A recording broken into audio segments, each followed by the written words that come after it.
ഈ ദിവസങ്ങളിൽ നമ്മൾ കേൾക്കാൻ പോകുന്നൊരു വാക്ക് എങ്ങനെയാണ് പത്രോസിൻ്റെ പിൻഗാമിയായ പുതിയ പാപ്പായെ തിരഞ്ഞെടുക്കുന്നതുമായി ബന്ധപ്പെട്ട് ഇനിയുള്ള ദിവസങ്ങളിലൊക്കെ കേൾക്കാൻ സാധ്യതയുള്ള ഒരു വാചകമാണ് കണ്ണുനീരിൻ്റെ മുറി. സിസ്റ്റീൻ ചാപ്പലിൻ്റെ തൊട്ടടുത്ത് ഒരു മുറിയുണ്ട്. ആ മുറിയിൽ 3 തരത്തിലുള്ള വസ്ത്രങ്ങൾ ഉണ്ടാകുമെന്നാണ് പറയുന്നത്. അത് പുതിയ പാപ്പായ്ക്ക് വേണ്ടിയിട്ടുള്ളതാണ്. ഒന്ന് ഏറ്റവും ചെറുത്, ഇടത്തരം, ഏറ്റവും വലുത്.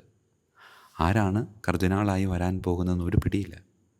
അപ്പോൾ ആര് വന്നാലും അവർക്ക് പാകമാകുന്ന രീതിയിലുള്ള ഒരു സെറ്റ് ഓഫ് കാസക്സ് ആ മുറിയിലുണ്ടാവുമെന്നാണ് പറയുന്നത്. അതിനെ കണ്ണുനീരിൻ്റെ മുറി എന്നാണ് വിളിക്കപ്പെടുന്നത്. ആ മുറിയിലേക്ക് പുതുതായി തിരഞ്ഞെടുക്കപ്പെട്ട കർദിനാൾ അല്ലെങ്കിൽ പാപ്പായായി തിരഞ്ഞെടുക്കപ്പെട്ട കർദിനാൾ ആ മുറിയിലേക്ക് പ്രവേശിക്കുന്നു. കുറച്ച് നേരത്തേക്ക് ആ മുറിയിൽ പാപ്പ ഒറ്റയ്ക്കായിരിക്കും. ആ സമയത്ത് അറിയാതെ കണ്ണുകൾ ഈറനണിയും. സങ്കടം കൊണ്ടാണോ, സന്തോഷം കൊണ്ടാണോ, പറയാൻ പറ്റാത്ത മറ്റെന്തെങ്കിലും വികാരം കൊണ്ടാണോ എന്നൊന്നും അറിയില്ല. അതുകൊണ്ട് തന്നെ ആ മുറിക്ക് കണ്ണുനീരിൻ്റെ മുറി എന്ന വിളിപ്പേര്.